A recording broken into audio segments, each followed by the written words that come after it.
Hey guys, coming back for Agent Carter, Season 2, Episode 5, The Atomic Job, and I was definitely looking forward to this episode. I've really been enjoying the season so far, and this was another really great episode. Definitely really loved it. Not as great as last week's episode, just because last week's episode just revealed so many great revelations about Peggy and Agnes, and I really loved it. And this episode was really great. Also really fun. Like, I feel like this episode really brought back the comedy that we saw, and some of it, I will say, I don't know if it necessarily worked, but some of it was fucking hilarious. I mean, some of it I really got a laugh out of me.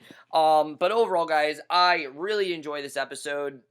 Let's just get into it because overall, really great one, and I definitely do want to talk about it.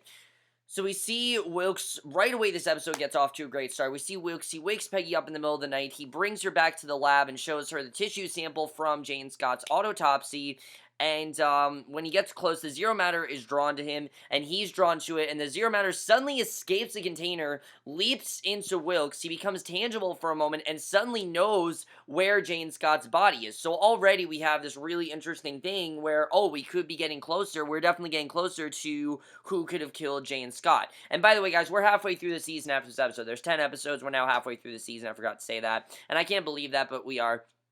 So, Rose was back in this episode, which I was very happy about. I mean, Rose was very funny in the 2 episodes that she was in, and I love that we saw her again here. Still no Anna. Still no Anna. Anna has been in episode 2, and I don't know where the hell she went, but Rose tells Peggy that the address is the Country Cold Storage owned by Thomas Gluckester, a friend of Chadwick and member of the Council of Nine. It's a small sample of zero matter made Wilkes temporarily tangible. He wonders if Jane Scott's body could, in fact, cure him, and that's very interesting, if Jane Scott's body is going to cure him, because, of course, she was exposed to zero matter. Peggy says that they're going to steal the body, and obviously, you guys can tell how funny this could get. I mean, I like that they played a lot of this for laughs. That's something I definitely really love, because they could have played it very dark, but they really did play it for laughs here. Who we really get a lot more development with is the storyline between Violet and Sousa. I feel like we've been getting it here and there, but Sousa, I don't really feel. Violet's kind of been there, but not really, and this episode definitely really showed Violet and Sousa.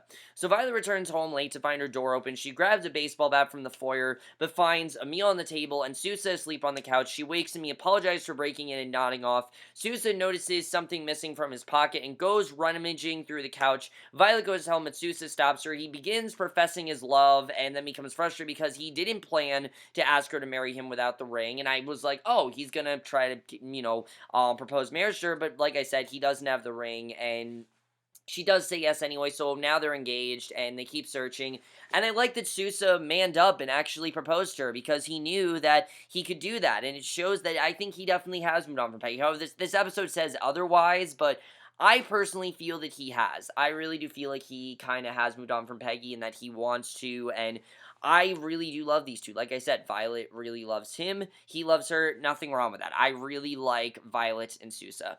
So Chadwick lies awake while Agnes is sleeping next to him. He gets up, starts getting dressed, but suddenly Agnes is behind him and says that she needs his help. And definitely you can tell that Agnes is definitely getting in control here. I mean, we know that Chadwick has been very mentally, I think, abusive and manipulative towards Agnes, like, oh, it's my way or no way. But this is the episode where definitely I think Chadwick becomes to be kind of scared of Agnes, honestly. Just the way that she's acting, and it's a side of her he's probably never seen before, and I really like seeing that. With this zero matter, you can tell that Agnes just has this newfound control, and I love it. So Jarvis helps Peggy up into a vent at the cold storage building, and we see Peggy returns the favor. They find their way to the room above Jane Scott's body, but basically Agnes and Chadwick enter the room, and Agnes says that it called her there and it wants to be let out. Chadwick then opens the container, and Agnes touches the body and absorbs the zero matter from it. Her eyes turn black. She says she needs an atomic bomb, and that's her plan. She literally wants a bomb. And I like that, again, Agnes is the one calling the shots here. It's great. Chadwick does throw his opinion in there, but Agnes is really the one calling the shots at this point, let's face it. So back at Stark's lab, Wilkes says that Agnes wants a bomb to replicate the original Zero Matter experiment. He says that there are 2 remaining warheads made by Roxxon matching the one used in the original test, and Jarvis says that Howard's corporate espionage against Roxxon matching the one used in the original test, and Jarvis says that Howard's basically location that probably houses the warheads, and that's where they can find them. So I know people have been saying that Jarvis really doesn't have a plot, and I'm going to say this. If Anna is not back by the end of this season, they've really wasted Jarvis's character, because I thought that Anna was going to give Jarvis this really compelling arc where we see Anna and him, they had some sort of fun stuff together, but I really want to see more of Anna. She seemed like a genuine friend to Peggy. It seemed like someone that she really cared about, and I really wanted to see more of that dynamic, and we haven't since episode 2. So I really hope by the end of this season we do get more with Anna and Peggy, because I really do like those two together, and I don't want that dynamic to end. I really do like it. So Agnes tries to convince Chadwick that they need to steal the bombs, but he's hesitant to steal from a member of the council. He just doesn't think it's right, and especially because he's working for the council. And she butters him up by telling him that the Zero Matter would give them mere power and get him more recognition. And I love the way that she is doing this. I mean, she at this point is manipulating him. He's no longer manipulating her. She is definitely manipulating him, and I love that. He pulls away from her kiss, but asks about her plan, because obviously it's very sketchy, and he wants to go along with it, and basically he is onto the plan.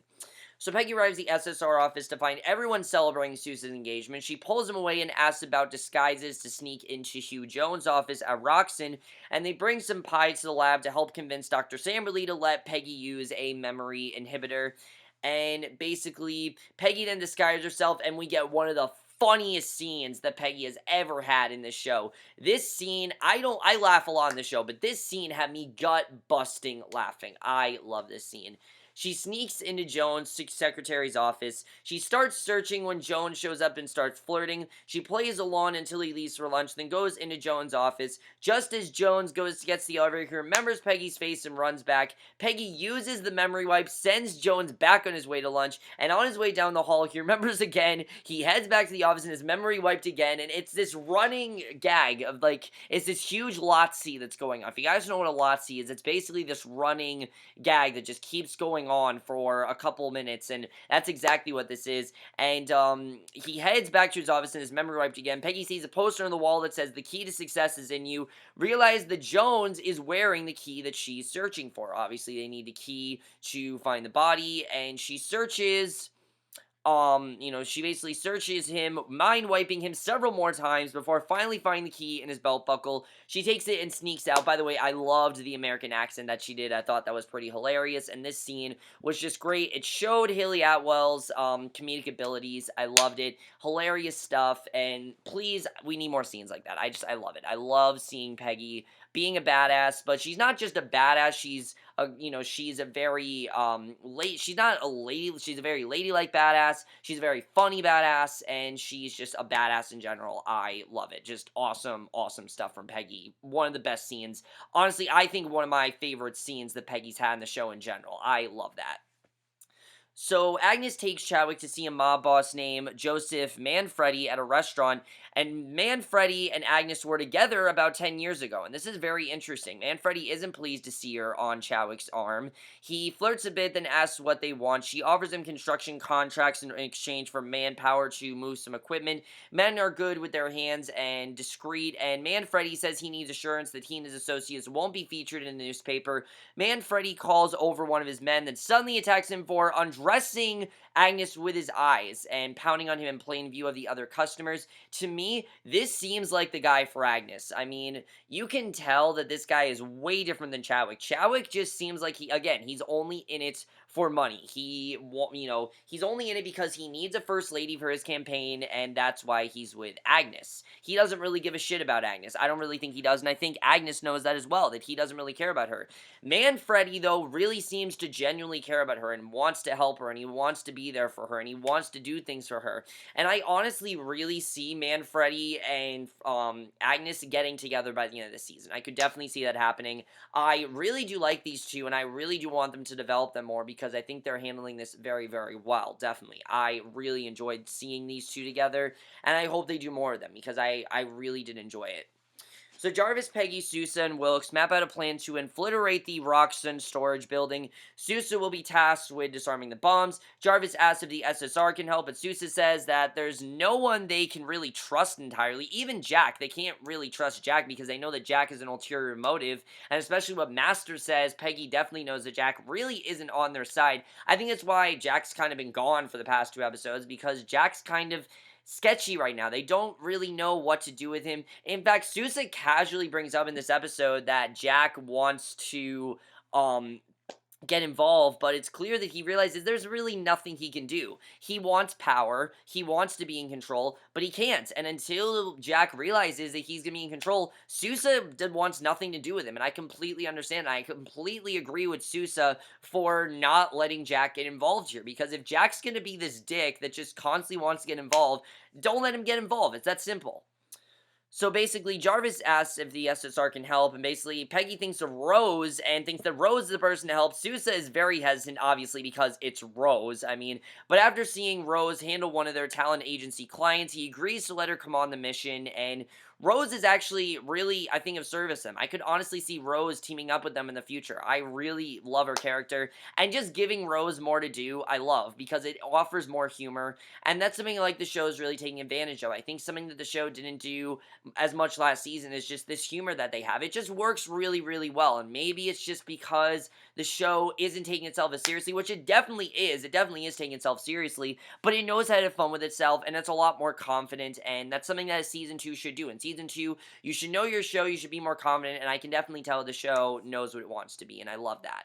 So Rose, Peggy, and Sousa go to the SSR lab to get some more equipment. They find a motion detector just as Dr. Samberly walks in on them. He takes the memory inhibitor and motion detector. Rose flirts with Samberly, convinces him to help, but he insists on coming along on the mission. And Peggy's team drives up to the building in a blacked-out car marked Civil War Antiques, and the guards approach Samberly and Rose, who pretend to be a lost married couple, and this was hilarious. I love this scene, with them pretending to be this married couple to cover up for what's going on. And especially the fact that these two, want nothing to do with each other. I love that. Hilarious stuff. Samberly activates, tosses the device over the fence. The device goes off, electrifies the guards, incapacitating them. Peggy's team notices that the guards are dressed well above their pay grade, definitely. So, there's definitely, something going on there. So, the team takes the elevator down, and an already unconscious guard is waiting for them where they find their floor. Sousa says that Agnes's team must already be there, but they stick to the plan anyway, because there's no way it can really go wrong, and they're not gonna not stick to it. I mean, they planned it out, might as well. So they open the grid for the security system and unlock the doors. They spot a room with extra security, figure that that must be what they're looking for, and meanwhile, Agnes's team is searching room by room. Samberly's motion detector picks up movement, and Rose says she'll take care of it. She starts fighting one of the Maggia goons, and I love seeing Rose be a badass. I mean, I didn't know Rose really had in here, but no, she's like legitimately fighting. I mean, she really is of use to them. And I think it's just the aggressive side of her. Like Peggy says, she has an aggressive side, and that's what makes her valuable to the team. So Peggy and the rest of the team find the bomb. Samberly tries to lock the doors to keep out approaching goons, but accidentally locks Jarvis alone in the room with the bombs instead. Peggy tells Sousa to talk Jarvis through the disarmament while she deals with the Maggia, and Sousa starts talking Jarvis through the process while Peggy fights with one of Agnes's hired henchmen. Jarvis takes off the bomb hatch and sees uranium rods. Rose shows back up with the other goon's knife in her hand. She boosts Samberly's confidence in trying to open the door, which I like that. I like that Samberly was actually helping them here. Jarvis used the tongs to lift the first rod and place it in the case, and basically Peggy finishes off the thug, and here's Agnes. She finds her arguing with Chadwick, and Peggy says the SSR can fix Agnes, but Agnes doesn't want to be fixed, and you can really tell that I think Peggy really understands Agnes. She can tell that, yeah, it's a little one-sided for Peggy right now. She doesn't know all the shit that Agnes has been through, I don't think, but I think she at least knows that Agnes is being mentally and physically abused by Chadwick, and clearly she's not really getting a voice in this, and she wants her to have a say, but Agnes doesn't want to join them, obviously. She's an enemy. So Peggy punches Agnes. Agnes is surprised by how little it hurts, and Jarvis completes the extraction. Samberly gets the door open, they start making their getaway, and Agnes hears Sousa message to Peggy. Agnes grabs Peggy, the zero matter begins to appear on Peggy's arm. Peggy kicks herself away, but breaks the railing behind her, ends up hanging from her fingertips, and Agnes reaches down, but Peggy lets go. She lands with a piece of rebar sticking through her torso, and I was surprised by how badly hurt Peggy was. I mean, she was legitimately badly hurt here. I was like, holy shit. I really was surprised by how much damage was done to Peggy here. So Jarvis and Sousa bring Peggy to Violet, and Violet springs into action. I love seeing Violet just being the awesome doctor that she is, giving Jarvis and Sousa instructions. Peggy insists on not going to a hospital just because it's probably going to delay them, and it's probably just going to let Agnes and Chadwick get away with what they're doing, because if they're at the hospital, Agnes will think, okay, this is the perfect time to jumpstart our plan because they can't do anything because obviously Peggy's at the hospital. And Agnes, I think, knows that Peggy's on to her, but Peggy doesn't seem like she has much control over Agnes, probably because of the zero matter, which is, I like seeing. I like seeing Peggy fail. I like seeing that. I mean, yeah, it's great to see Peggy succeed, but seeing Peggy still motivated, but knowing that this is not going to go as well as she planned is very interesting. How are they really going to take down Agnes? I mean, at this point, it seems nearly impossible. Agnes is just so powerful and so corrupted with this sense of, the sense of power that they can't really take her down right now, and she seems kind of unstoppable at this point. So back at home, Agnes tells, especially in this scene here, this scene was honestly really creepy, but the actress that plays Agnes really delivered here.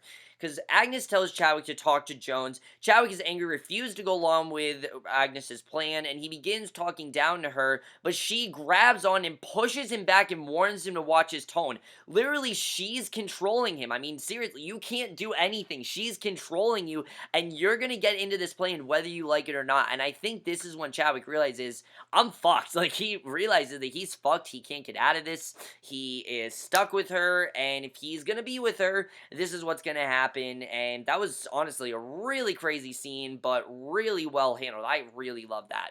So later, Violet walks in on Sousa and Peggy talking, and Jarvis comes to take Peggy home. They leave, and Sousa thanks Violet, and Violet can tell that there's something going on between Sousa and Peggy, because of course she didn't know about their past. She didn't really know much about them, and she's upset now that she realizes that Sousa moved to LA to run from Peggy, and I was thinking it was going to be more than that, but it really does make sense. I mean, Sousa loved Peggy, but she really was not ready for a relationship at the time. That's why he had to get away, because he wanted to get over her. But it's clear that he really hasn't gotten over her, and she believes that Sousa is in love with Peggy, and he doesn't deny it, and I don't know, I was kind of upset because I wanted Violet and Sousa to work out, but it's clear that he still does love Peggy. He's always fancied for her, he's always liked her, and I've wanted these two together from the beginning, so I don't really have a problem with them getting together. It's just, I really liked Violet. I thought that she was the perfect girl for Sousa. She was there for him, she really cared about him. She was even a friend to Peggy. Like, she was not jealous of her, she wasn't bitchy in any way. She was a really good girlfriend and would have made a very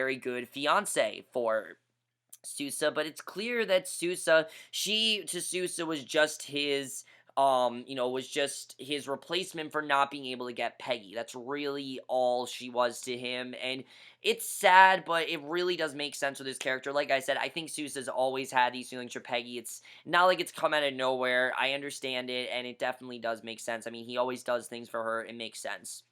So once Agnes is asleep, Chadwick calls an emergency meeting of the Council of Nine, and Chadwick knows there's something up with his wife. He doesn't know what it is, but he knows there's something up with her. He definitely is on her. I don't know what his ulterior motive is, but definitely he has something up his sleeve, and it's not going to go right, because, again, Agnes has control over him. This is not going to go right. So Jarvis tucks Peggy into bed and leaves. Peggy tells Wilkes that he would hurt less than the pain she felt when Agnes touched her, and Wilkes says that zero matter comes from a dark, painful place, but that he'll explain more another night. And for tonight, they decide to rest and listen to music, and then when she turns on the radio, Wilkes' song is playing, the song that they listened to when they first met, and suddenly Wilkes begins to fade away, Now, what that means, we don't really know, but that's how the episode ends, and Wilkes is in trouble, really. Wilkes is in trouble. I mean, they need to find a way to help out Wilkes because, as we know, Howard was the one spraying him constantly, but at some point, there's got to be a way to help him. And obviously, they didn't get a chance to steal Jane Scott's body. Agnes threw a wrench into that plan. It didn't work, so now they have to come up with a different plan, and they gotta act fast because Wilkes is clearly fading away here. So we'll have to see what happens there because that's definitely very interesting. What's going to happen with Wilkes? What's going on with them? Is there a way to help him? I mean, at this point, I don't really know what they're going to do. I mean, this plan failed. Really, what can they do?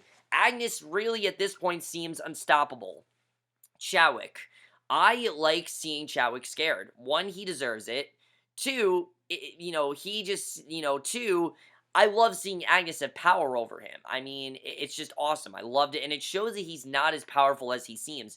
Chadwick is someone that I think is a big talker. He talks a lot, he says a lot of things, but he doesn't have as much power as he thinks he does. It's clear that Agnes has this power over him, and again, I don't think that Agnes still fully understands Zero Matter, even though that Agnes Cully wants to be a scientist. Like I said, I do think that's the direction we're going with her, that she is going to go into Scientology and things like that, which could be a very interesting direction for her.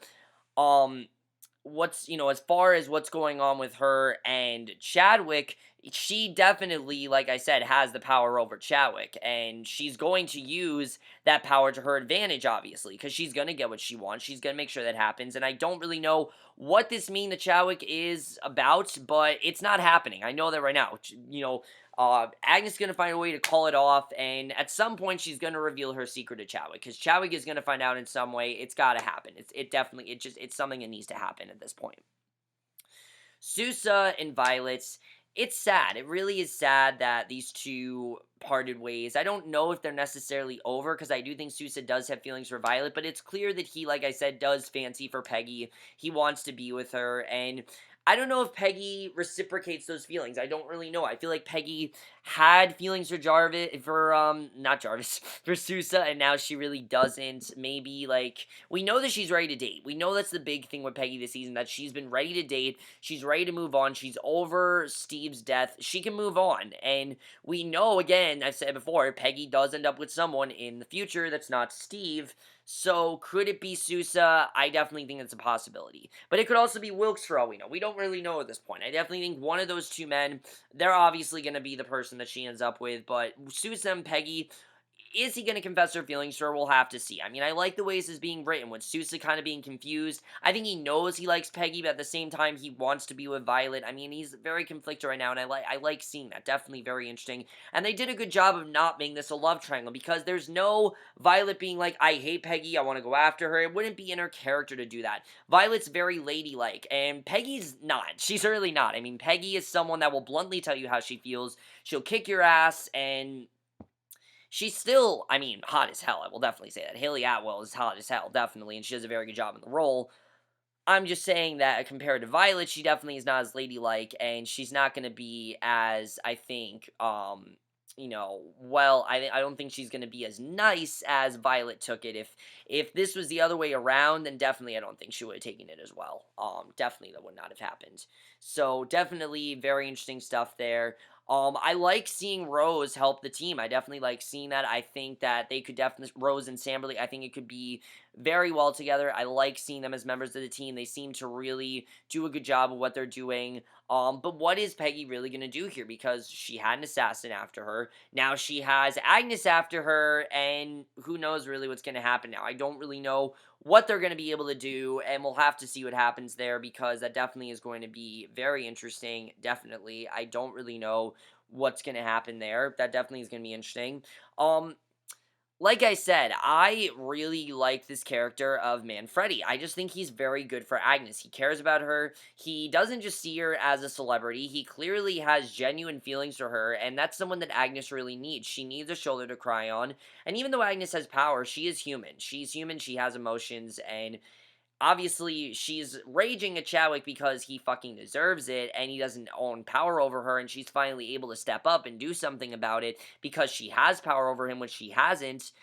But I also think it's because she really doesn't want to be with him. She wants to be with someone like Manfredi. I think Manfredi is the right guy for her, and I hope these two end up together. I could really see these two starting a genuine relationship, and I really like that. Like I said, the way they're writing Agnes is very similar to what they do with Wilson Fisk, in the sense that you understand what Agnes is doing, you understand why she is acting the way she is, you're not really condoning what she's doing. It's not like Wilson Fisk where you completely understand everything he's doing, in the point where you don't even know if what he's doing is necessarily, wrong, because, he kind of has points for doing it.